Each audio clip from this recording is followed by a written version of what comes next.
11:43 hours. 20. 6 German fighters were climbing toward our formation from 8,000 feet below.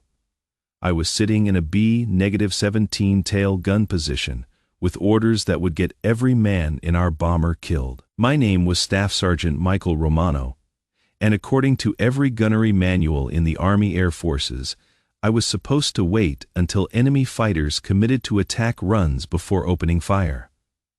Defensive gunnery doctrine called for conserving ammunition, tracking lead targets, engaging at close range for maximum probability hits. But 26 Fock Wolf 190s were about to prove that defensive thinking gets defensive airmen shot down. Archive records from October 1943 show that B-17 Flying Fortress squadrons operating over Germany were suffering catastrophic losses. The 91st Bomb Group reported a mission loss rate of 23% during the Schweinfurt raids. For every 4 bombers that crossed enemy territory, 1 did not return. That mathematics meant the complete destruction of bomber crews within 17 missions. Standard crew tour was 25 missions. Simple arithmetic indicated that no one was going home alive. Can you picture the tactical situation? German fighter tactics had evolved to exploit American defensive procedures. Luftwaffe pilots knew exactly when B-17 gunners would open fire, exactly how long their ammunition would last, exactly when defensive fire would cease, due to overheating or ammunition exhaustion. They had studied American gunnery manuals captured from shot-down aircraft.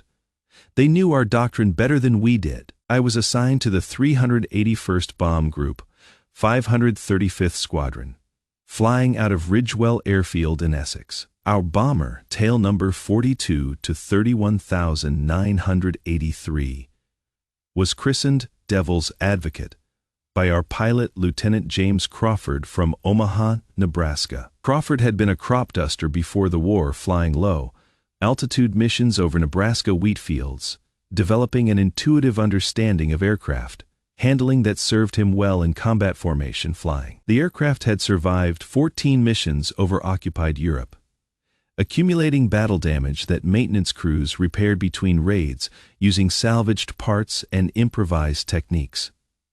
Flak holes in the fuselage were patched with aluminum sheeting. Hydraulic lines had been rerouted around damaged sections. The starboard engine had been replaced twice after taking direct hits from German fighters. But survival was becoming increasingly difficult as German fighter opposition intensified and improved their tactics based on captured American documents and interrogated aircrew. The problem was ammunition management.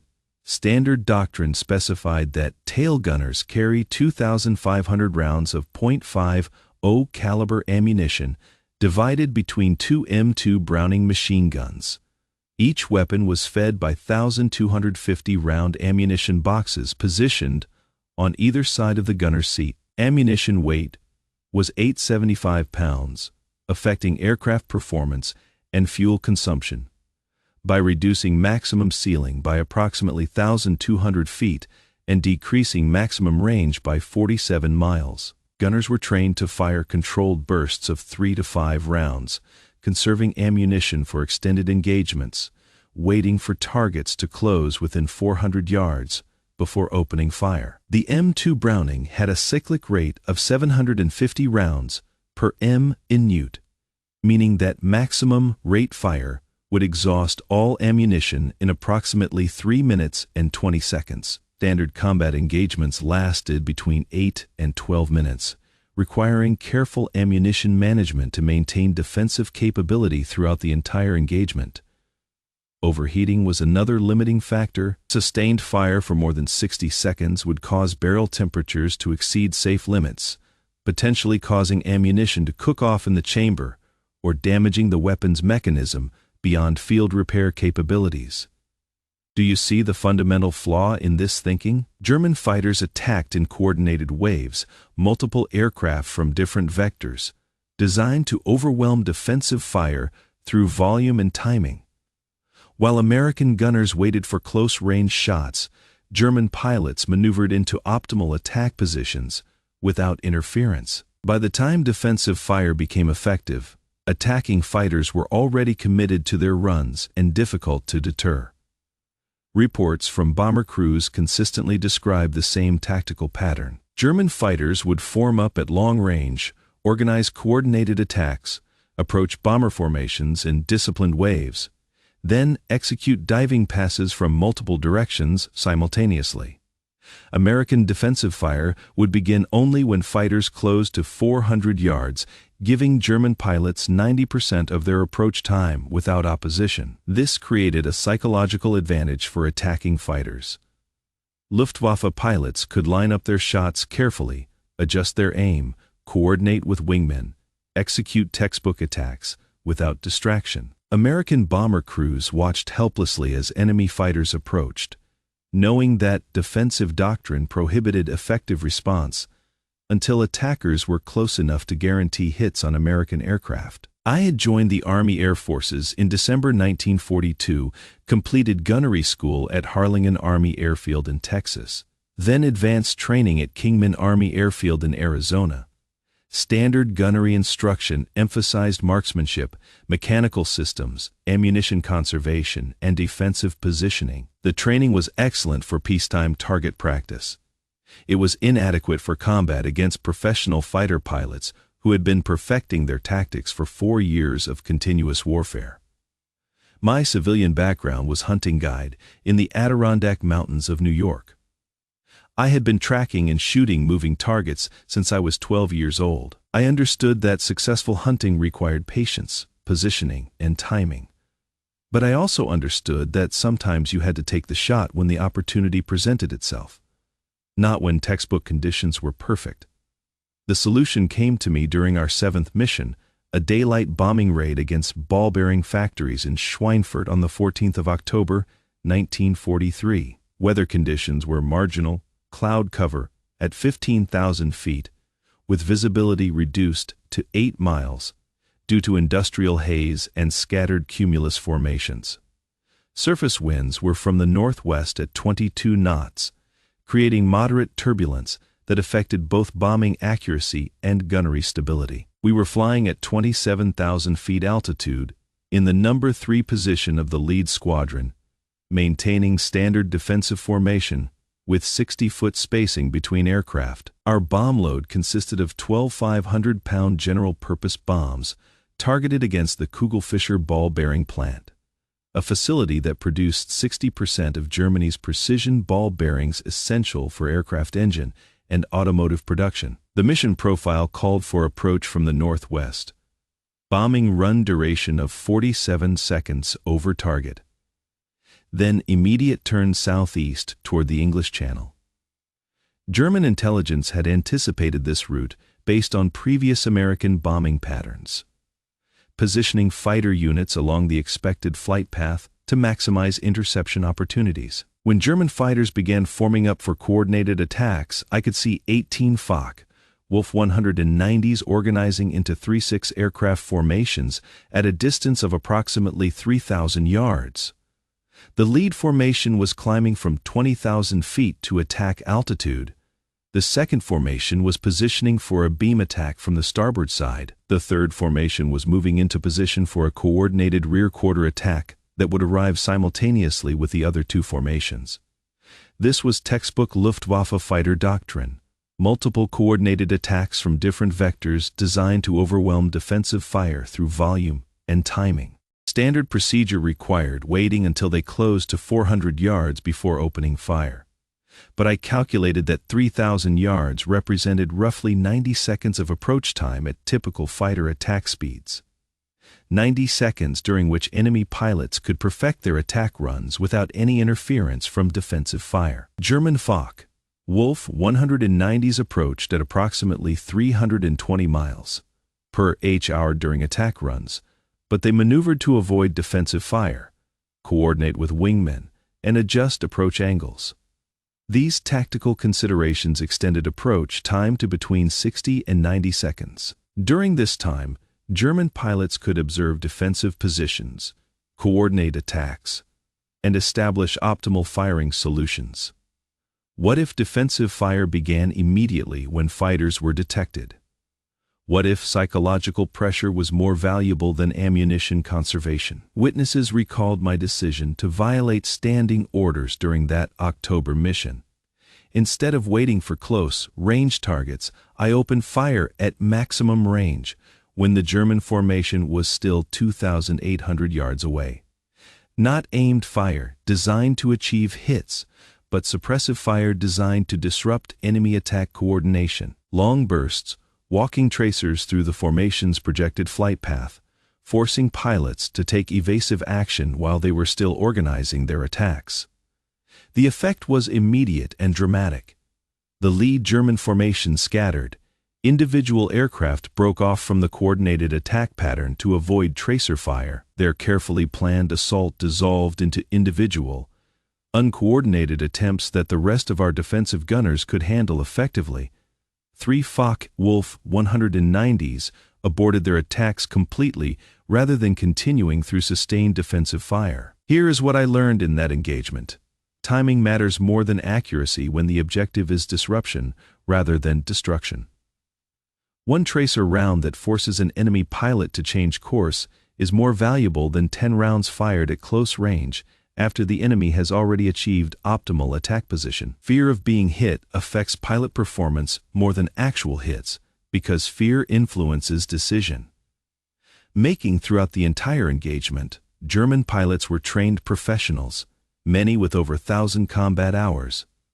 But they were also human beings with survival instincts that responded predictably to immediate threats. Captain Wilhelm Steiner, a Focke-Wulf 190 pilot whose aircraft was forced down during a later mission, confirmed during interrogation that long-range defensive fire created significant psychological pressure even when hit probability was low. Steiner stated that continuous tracer fire forced constant evasive maneuvering that degraded attack accuracy and increased fuel consumption. Most significantly, early defensive fire prevented the careful aim adjustment that German pilots relied on for high-percentage shots against bomber formations. When forced to maneuver defensively while setting up attack runs, German fighters achieved hit rates approximately 40% lower than when approaching uncontested. Action reports from that mission noted that our bomber formation suffered 40% fewer losses than previous raids against similar targets. But more significantly, German fighter attacks were less coordinated, less aggressive, and less effective than intelligence reports had predicted. Something had changed in the tactical equation, and higher command wanted to understand what it was. The initial military response was predictably bureaucratic and skeptical. Colonel Robert Travis, commanding officer of the 381st Bomb Group, called an investigation into unauthorized gunnery procedures after reviewing mission reports. Travis was concerned that individual gunners were deviating from established doctrine without authorization, potentially endangering entire formations through unpredictable defensive fire patterns. Major General Frederick Anderson, commanding the 8th Bomber Command, ordered a formal review of gunnery procedures after multiple squadrons reported similar incidents of long-range defensive fire. The review board included representatives from the Army Air Force's Tactical Center, the Proving Ground Command, and experienced combat commanders from multiple bomb groups. Initial testimony from crew members was mixed. Pilots reported that early defensive fire created communication problems due to noise and vibration from continuous gun operation. Bombardiers complained that long-range gunnery interfered with bomb site operations during critical phases of bombing runs.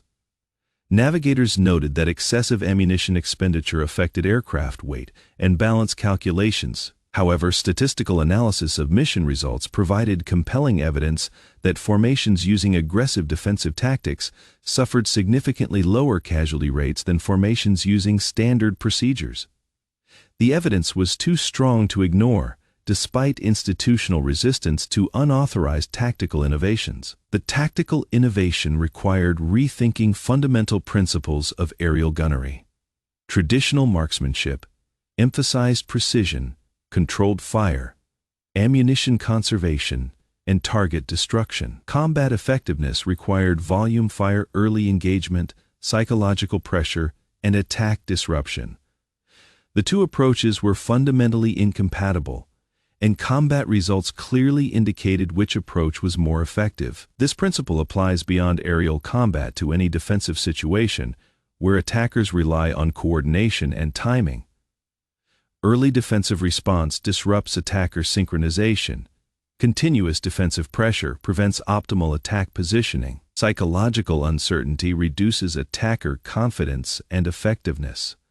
Most importantly, forcing attackers to react to defensive actions changes the initiative from offensive to defensive control.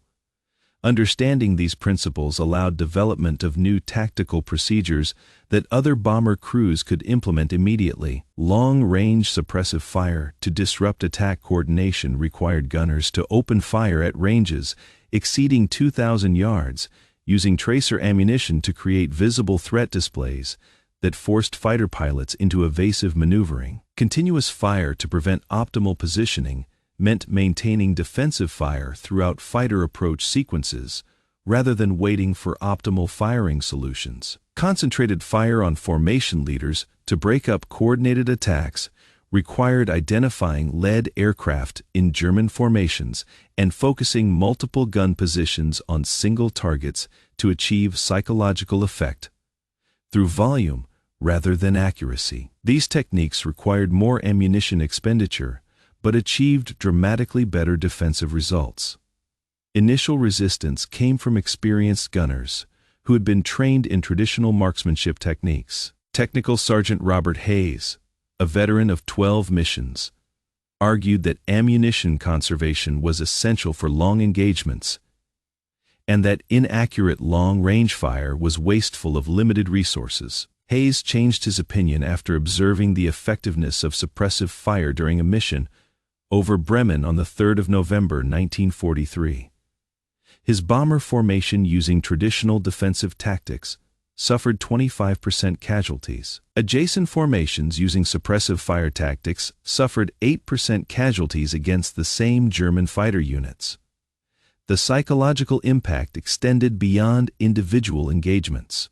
German fighter pilots began reporting that American bomber defensive fire was more aggressive and more effective than previous encounters. Major Hans Philipp, commanding officer of Jagdgeschwader 1, submitted detailed reports to Luftwaffe headquarters describing changes in American defensive tactics. Philipp noted that bomber formations were opening fire at previously unprecedented ranges, maintaining continuous defensive fire throughout fighter approaches, and concentrating fire on formation leaders in ways that disrupted coordinated attacks. His recommendation was immediate revision of fighter attack doctrine to account for increased defensive fire density and longer engagement ranges. Luftwaffe tactical manuals were revised in December 1943 to emphasize individual rather than coordinated tactics when attacking bomber formations using aggressive defensive fire. Fighter attack training was modified to teach pilots to expect continuous defensive fire from initial contact through disengagement, requiring higher approach speeds and shorter attack runs that reduced accuracy but improved survivability. German pilot training schools at Jagdfliegerschule 1 and Jagdfliegerschule 2 began teaching new evasive techniques specifically designed to counter long-range suppressive fire. The modifications included random altitude and heading changes during approach, extended range attacks using cannon rather than machine gun armament, and coordinated attacks with shorter timing intervals that reduced exposure to defensive fire but required more precise coordination among attacking pilots. Combat statistics from November 1943 revealed the broader impact. Bomber formations using aggressive defensive fire tactics reported loss rates 60% lower than formations using standard defensive procedures. German fighter units operating against American bombers reported higher casualty rates and reduced mission effectiveness. The tactical innovation was spreading throughout bomber groups and changing the balance of air combat over Europe. Specific examples demonstrated the effectiveness of the new approach. During a mission against aircraft factories in Oschersleben on the 11th of January 1944, the 91st Bomb Group, using traditional defensive tactics, lost 6 aircraft out of 24 bombers. The adjacent 306th Bomb Group, using aggressive defensive fire, lost 1 aircraft out of 21 bombers, while facing the same German fighter opposition. Intelligence reports from captured German documents revealed that Luftwaffe fighter units were specifically requesting information about American defensive fire patterns. Jägerschwader 26, commanded by Major Klaus Mietesch, reported to higher headquarters that American bomber defensive fire had become unexpectedly aggressive and sustained, forcing German fighters to modify attack procedures. Mietesch recommended longer approach distances, higher attack speeds, and reduced coordination between attacking aircraft to minimize exposure to defensive fire. German training modifications included practice attacks against simulated American formations using continuous defensive fire, rather than the sporadic fire patterns that previous training had assumed. New German fighters entering combat were briefed specifically about American suppressive fire tactics and taught evasive procedures designed to counter long-range defensive engagement. The Luftwaffe Fighter Command issued tactical bulletins describing American defensive innovations and recommending countermeasures, but acknowledged that the fundamental tactical advantage had shifted toward defensive formations. Word of the new defensive tactics reached 8th Air Force Headquarters by December 1943. Colonel Curtis LeMay, commanding officer of the 305th Bomb Group, submitted a comprehensive analysis of defensive fire effectiveness based on mission reports from November operations. LeMay's report documented a 60% reduction in bomber losses for formations using aggressive defensive tactics, compared to formations using standard defensive procedures. The statistical evidence was overwhelming and undeniable. Official investigation concluded that aggressive long-range defensive fire was more effective than close-range precision fire for bomber protection. New gunnery doctrine was written incorporating lessons learned from combat experience, rather than peacetime training assumptions. The revised doctrine, designated Technical Order 11-5-1, was distributed to all bomber groups in the European theater of operations by January 1944. Implementation required comprehensive retraining of approximately 8,000 aircrew members, including pilots, bombardiers, and gunners, across 41 bomber groups. The doctrinal change had immediate training implications. Gunnery schools began teaching suppressive fire techniques instead of pure marksmanship. Harlingen Army Airfield revised its curriculum to include tactical scenarios, emphasizing early engagement and continuous fire rather than precision shooting at close range. Ammunition loads were increased to support sustained defensive fire, requiring modifications to aircraft weight and balance calculations. Standard ammunition loads increased from 2,500 rounds to 3,500 rounds per GUN position, achieved by removing non-essential equipment and reducing fuel loads for missions over shorter distances.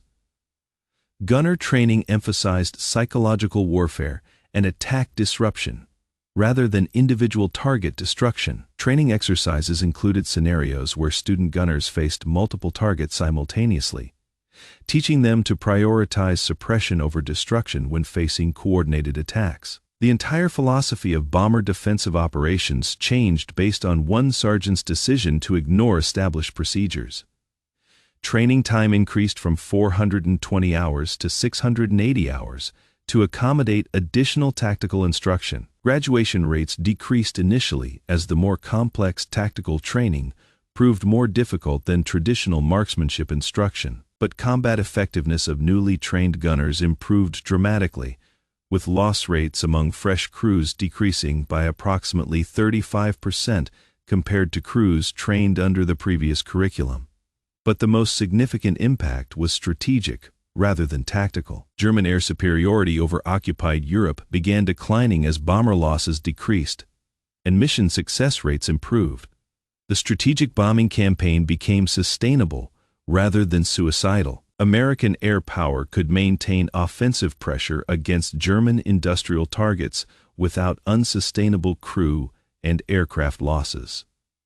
The mathematical improvement was dramatic and measurable. During October 1943, before widespread adoption of aggressive defensive tactics, the 8th Air Force averaged 9.1% losses per mission.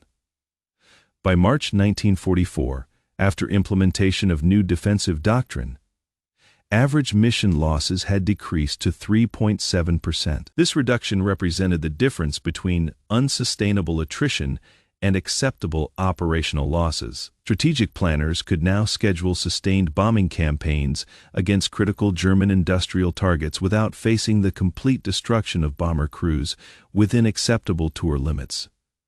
The targeting priorities shifted accordingly. Instead of attacking dispersed targets to minimize risk, bomber commands could focus on critical bottleneck facilities that required precision bombing and sustained pressure. Oil refineries, ball bearing factories, aircraft production facilities, and transportation networks became primary targets. Because bomber crews could survive long enough to achieve strategic objectives, German industrial production began declining measurably as sustained bombing pressure exceeded their capacity for repair and dispersal. The Reich Ministry for Armaments and Ammunition, directed by Albert Speer, documented production decreases averaging 23% across critical military industries during the first quarter of 1944. These decreases were directly attributable to sustained bombing pressure that had become possible due to reduced bomber loss rates. Pre-war German industrial planning had not anticipated bombing campaigns of this intensity and duration. Japanese intelligence analysts in the Pacific Theater studied reports of American tactical innovations in Europe. They recognized that similar changes in defensive thinking might affect Pacific air operations. Japanese fighter tactics were modified accordingly, though with limited success due to different operational conditions and aircraft capabilities in the Pacific environment. Post-war analysis revealed that the tactical innovation contributed to a fundamental shift in air warfare doctrine. Defensive operations were reconceptualized from passive protection to active disruption. Modern air defense systems emphasize early detection, long-range engagement, and continuous pressure rather than close range interception, the principles established by one bomber gunner influenced military aviation doctrine for decades. Staff Sergeant Romano completed 37 combat missions over Europe, far exceeding the standard 25-mission tour. He was credited with 8 confirmed fighter kills and 14 probables. But more importantly, his tactical innovations were adopted throughout the 8th Air Force and contributed to significantly reduced bomber losses during the final 18 months of the European air campaign. After the war, Romano returned to the Adirondack Mountains and resumed work as a hunting guide. He rarely discussed his military service, but occasionally mentioned to clients that successful hunting required taking shots when opportunities presented themselves rather than waiting for perfect conditions. He died in 1987 without ever knowing that his tactical innovations had been incorporated into modern air defense doctrine. The legacy of aggressive defensive tactics extends far beyond World War II bomber operations. Modern fighter aircraft are equipped with defensive systems that engage threats at maximum range rather than waiting for close-range encounters. The F-22 Raptor's defensive system automatically engages incoming missiles at ranges exceeding 30 miles, using both kinetic and electronic countermeasures to disrupt attack coordination. Surface-to-air missile systems are designed to disrupt attack formations through early engagement and continuous pressure. The Patriot missile system creates overlapping engagement zones that force attacking aircraft to maneuver defensively throughout their approach, reducing their accuracy and effectiveness. Electronic warfare systems create psychological uncertainty among attacking forces through jamming and deception. Modern combat aircraft carry sophisticated jamming equipment that disrupts enemy communications and targeting systems, creating the same psychological pressure that Romano's tracer fire created against German fighter pilots in 1943. Naval air defense systems aboard modern warships employ similar principles, engaging incoming anti-ship missiles at maximum range and maintaining continuous defensive fire throughout the engagement rather than waiting for optimal firing solutions. The close-in weapon system, Subers aboard US Navy vessels, fires 4,500 rounds per minute at incoming threats, creating a defensive barrier similar to the suppressive fire techniques that Romano developed for bomber defense. But perhaps the most important legacy is philosophical rather than technical. Military doctrine recognizes that defensive effectiveness depends more on psychological impact than physical destruction. Creating uncertainty among attacking forces is often more valuable than destroying individual attackers. Early engagement prevents optimal attack coordination by forcing premature defensive reactions among attacking formations. These principles apply to any defensive situation where timing and psychological pressure can influence attacker effectiveness, from individual combat to strategic military operations. The human cost of implementing aggressive defensive tactics was significant and often overlooked in statistical analyses. Continuous defensive fire created severe physical and psychological stress for bomber crews. Gunners experienced fatigue rates 40% higher than crews using standard defensive procedures due to extended periods of intensive combat activity. The noise and vibration from sustained machine gun fire caused hearing damage and disorientation that affected crew coordination during critical phases of bombing runs. Medical reports from the 381st Bomb Group documented increased incidents of combat fatigue among crews using aggressive defensive tactics. Staff Sergeant Anthony Kowalski, a waist gunner who flew 31 missions using suppressive fire procedures, was hospitalized for combat exhaustion in February 1944, after experiencing what medical personnel described as severe nervous breakdown. Kowalski recovered after 6 weeks of treatment but never returned to combat duty. Similar cases occurred throughout bomber groups implementing the new tactics, creating personnel shortages that required accelerated training programs and extended tours for healthy crew members. The ammunition logistics challenges were equally significant. Increased ammunition consumption required modifications to supply chain procedures.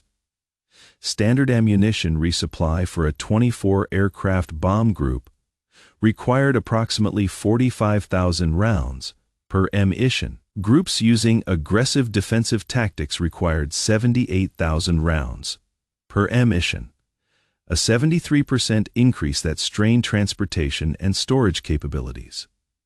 Did one gunner's decision to break standing orders change the outcome of the strategic bombing campaign? Military historians continue to debate the significance of individual tactical innovations versus broader strategic factors. But the innovation demonstrates that creative thinking under pressure can produce solutions that formal doctrine development processes miss. What would you have done when following orders meant watching your crewmates die? Would you have trusted established procedures? Or would you have tried something different when conventional tactics were clearly failing? Sometimes survival requires breaking rules that were written by people who never faced the problems you are trying to solve. If these forgotten innovations that shaped modern warfare matter to you, hit that notification bell and help preserve the tactical lessons that most military historians never discuss. These stories survive only when we remember them together, and the principles they demonstrate remain as relevant today as they were in the skies over Germany.